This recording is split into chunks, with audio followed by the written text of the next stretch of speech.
il faut no wonton ko jiɗen haalde seeɗa ade men sakkide duwa o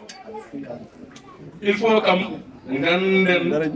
ko woni muujugo jonde men nde mbiɗen ko enɗam ɓayde noon ko enɗam mbiɗen il faut kaalen seeɗa e enɗam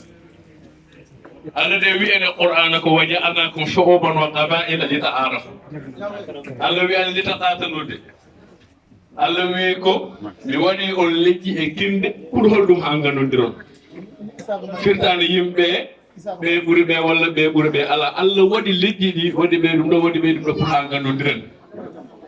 Allah wi en noon e qur'ana inna akramakum indallahi atqakum innallaha alimun khabir ɓuuri teddude e mon tan ko ɓurɗo hande Allah heddi kala ko gonɗen e dow mum galtinen kolol Allah ngol ko gonga en ndemno foore de ina yamira rasul sallallahu alaihi silo arhamukum wala bisalam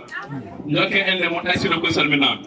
ɗum ɗon enen en jokku ende meɗen kono noon ganden en ɗam ɓurɗam foorde ɗam noon ko endam l'islam ko woni preuve o hay sinno ko an tibini kam so tawi en ndenɗani ndin a ronta kam ronta en hen fof hakon mbiɗe jinnaɗe kono noon ɓuuri forde ko enɗam l'islam toujours katu mbawno yaade gardine enɗam l'islam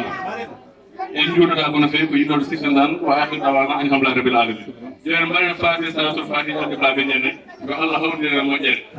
kala ko jaten ko fof yewta ko saabu Allah yo Allah laɓɓin ɓerde meɗen ha kadi goɗen fofto fode sénade musadde